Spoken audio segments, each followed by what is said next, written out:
Bonjour, bon après-midi à tous les abonnés de la tanière du Lion. Aujourd'hui, le président fondateur est dans le domicile privé de celui qu'on appelle Petit from Caïman. L'avant-centre de pointe, le ballon d'or camerounais 1977. Celui-là même qui a perdu ses dents dans un match où il est parti renforcer notre Tonnerre Kalara Club. Mangamba. Adalbert Mangamba. Mangamba est donc avec sa femme. Mangamba, dis-nous un peu ce que tu ressens quand tu es avec le président fondateur de la tanière de son œuvre. Monsieur le Président, merci d'abord de m'avoir permis de m'adresser au monde entier. Je crois que c'est quelque chose d'inédit, c'est un privilège en ce qui me concerne, mais aussi une grande émotion parce que se consacrer dans l'histoire du football, ce que nous n'avons jamais connu par le passé de manière forte, tel que tu le fais avec la mondialisation, je crois que t'es une marque, je dirais, déposée dans ce genre d'activité. Donc c'est une appréciation, mais c'est aussi un encouragement et des mots de félicitations à ton endroit, monsieur le président. Oui, mais les abonnés de la tanière connaissent le football. Parle-nous un peu, qu'est-ce qui s'est passé? Tonnerre en 1975. Nous gagnons la coupe, mais tu as perdu tes dents. Explique un peu aux abonnés de la tanière qu'est-ce qui s'est passé réellement. Parce qu'il y a beaucoup de gens dit, mais on veut savoir la vérité, le peuple. Mais la vérité n'est nulle part que entre nous, tous les deux, dès ce jour. Et ceux qui ont vécu ce match ont peut-être une parcelle de vérité. Et il faut l'avouer que c'est un geste qui était normal. Parce que je saute, je vais à la réception d'une balle aérienne et à mon retour, pendant que moi je descendais, Fouda Zibi, je n'oubliais pas perdre son âme.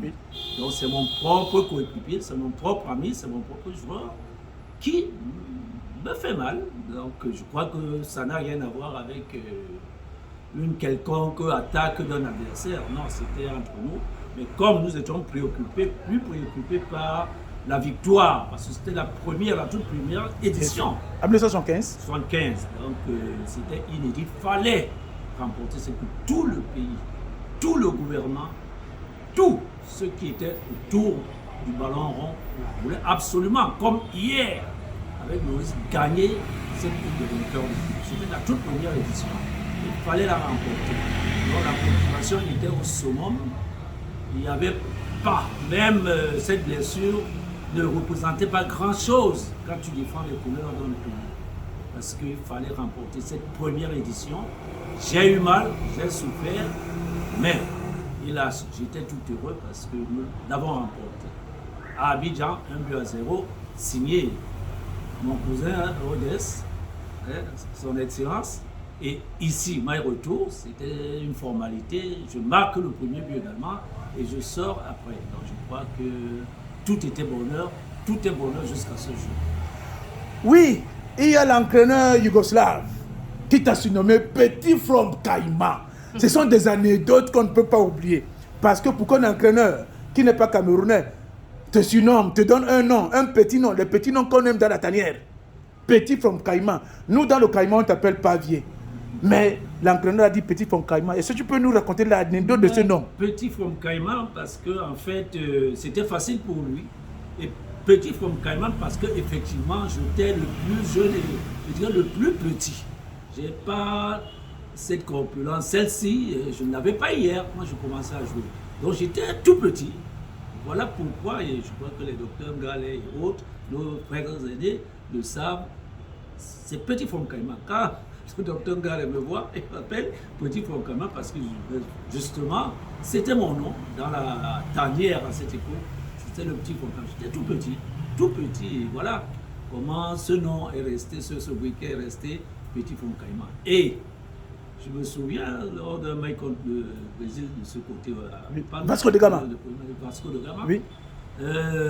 c'est Koulé qui commence le match. Oui.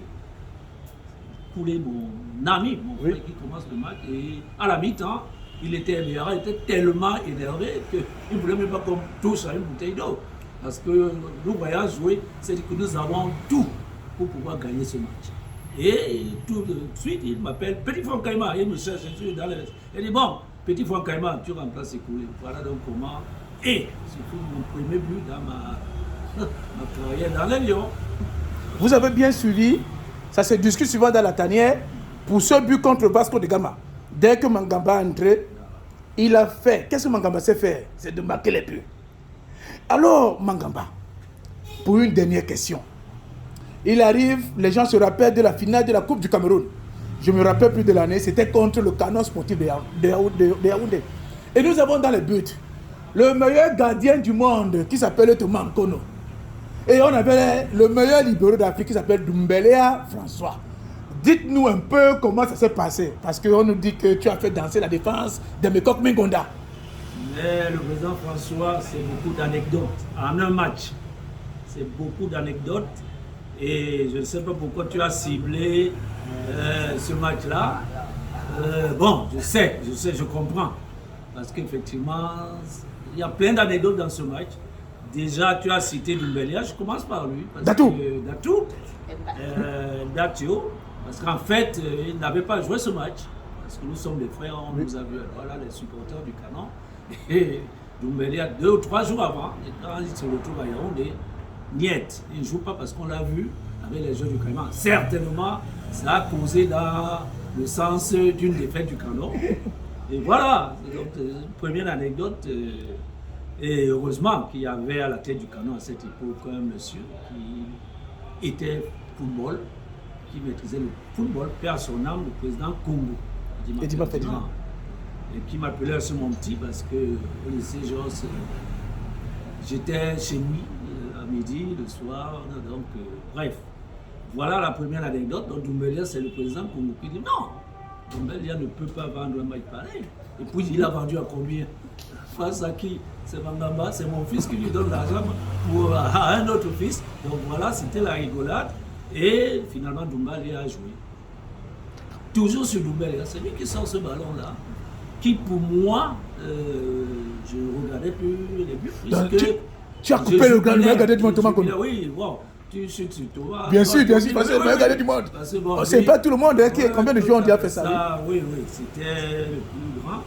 Et lui, il n'était plus, puisqu'il n'y avait que les buts, les filets et moi. Donc je me retourne, les bras en l'air, pour moi c'était un but.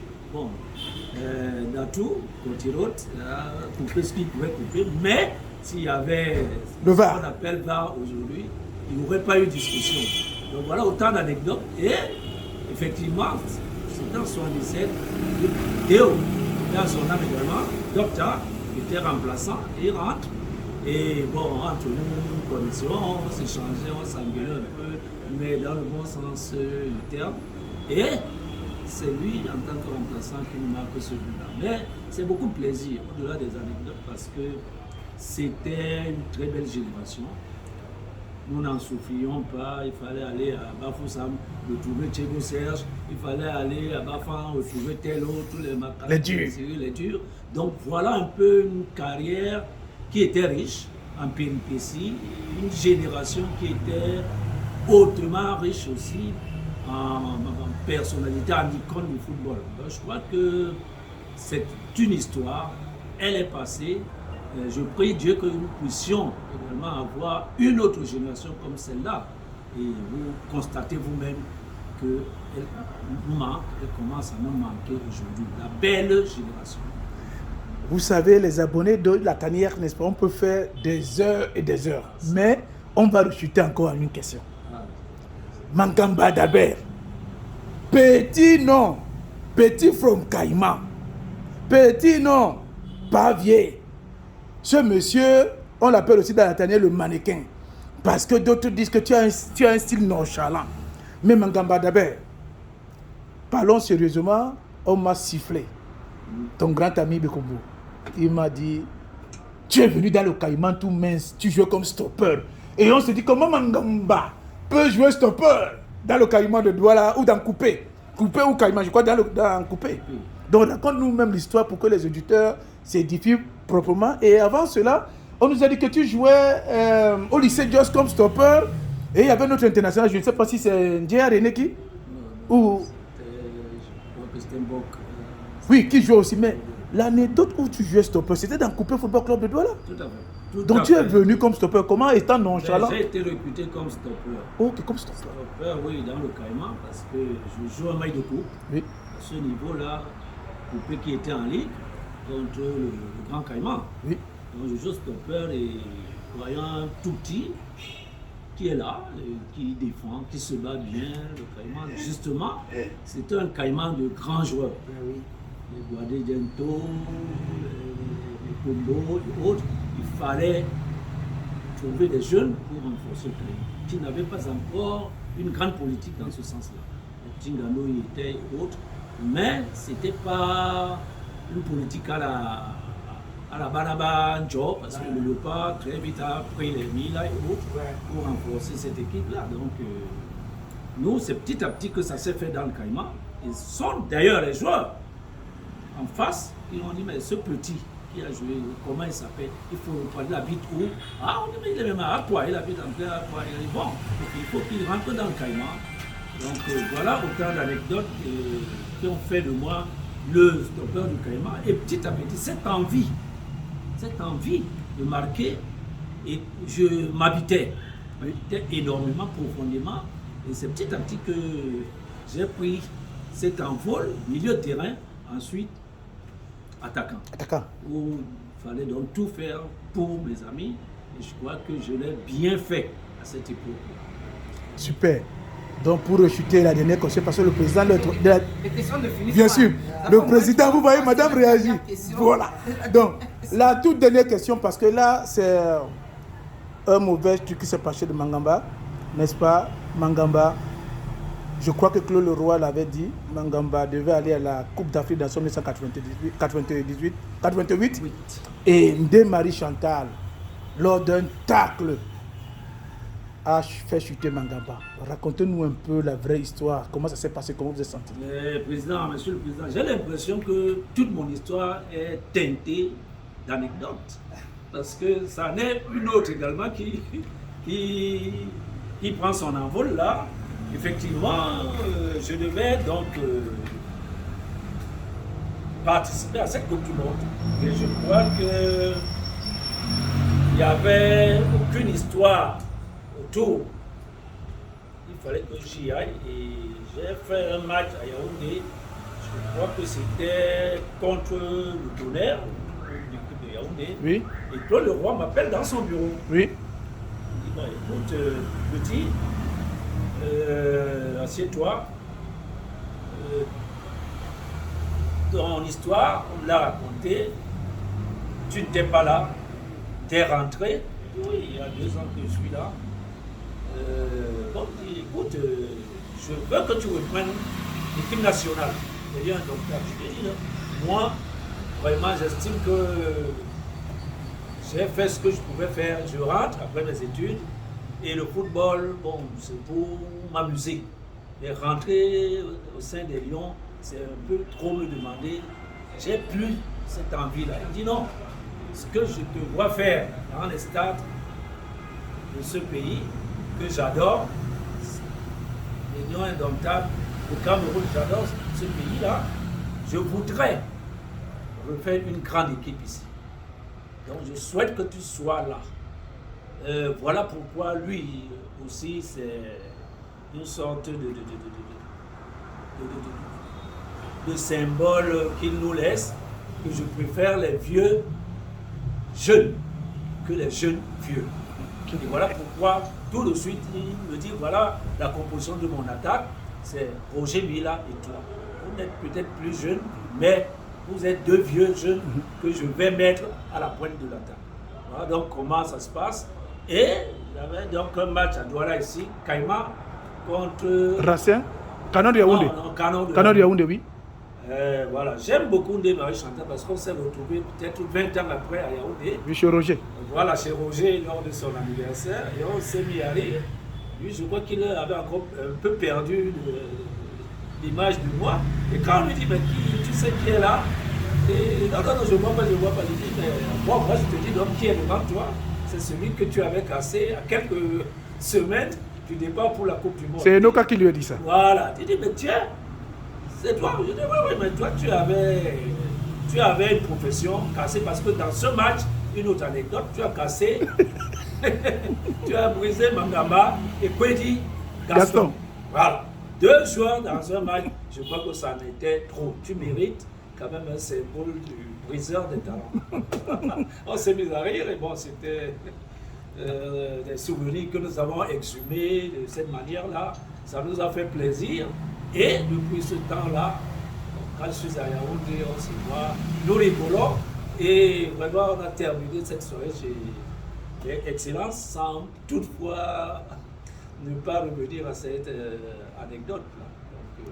Donc, je dis bonjour au briseur. Adé-Marie Chantal. Adé-Marie Chantal. Que nous aimons beaucoup. Mais ce sont les anecdotes que le peuple doit connaître. Merci beaucoup. Vous avez donc vu, ici c'est Mangamba en personne. Le voici. Le talent pur. Je répète encore, le talent pur. Nous ne cesserons de vous adorer, petit from Caïman. Vous avez écrit l'histoire de ce pays. Et nos enfants, nos petits-enfants ont le devoir de connaître ce qui s'est passé. C'est pour cela que la tanière se déplace pour vous-même, pour vous rencontrer, que vous puissiez expliquer tout ce qui s'est passé. Donc c'est dans une réalité, pas ce que vous entendez dans les réseaux sociaux. Alors un mot de revoir à Madame Mangamba. Alors, dites-nous au revoir, dites aux abonnés de la tanière, n'est-ce pas? Surtout, j'ai beaucoup de fans de la tanière, n'est-ce pas? Alors, comment se porte notre ancien lion? Comme vous voyez, votre jeune vieux se porte très très très bien. Merci à la tanière du lion. Merci au président qui s'est déplacé pour venir chez moi. Parce que la première fois que j'ai vu son image dans la tanière, je suis venue vers lui. Lui, il n'est pas très réseaux sociaux. Hein. Donc, il ne savait pas, il n'avait pas vu les images. Et moi, j'ai vu une belle photo de lui. Il n'a pas changé, hein. Il est toujours aussi beau. Le mannequin. Voilà. Merci. Donc, quand je reviens le soir du travail, je lui présente la photo. Et puis, je lui dis, la tanière du lion, mais c'est qui ce concept-là? Parce qu'elle a sorti une de tes belles photos, tu as des fans, même des anciens qui te cherchent. Bon, tout ça, ça nous a fait rire. Mais beaucoup d'encouragement à vous. C'est bien de temps en temps de rappeler la mémoire. Parce qu'il y a des jeunes qui ne savent pas, mais il y a même des vieux qui ne savent pas qu'il est toujours là, il est bien en santé, bien sur les pieds, il court toujours. Et moi, je ne permets pas qu'il aille trop loin. Donc, dès qu'il court, je suis derrière lui pour le rattraper, qu'il ralentisse le rythme et puis qu'il continue à bien se porter. Portez-vous très bien et puis bien des choses à vos millions et millions de spectateurs. Merci beaucoup. On vous nous dit alors adieu, hein, Mangamba. Reprend du service bientôt. Merci.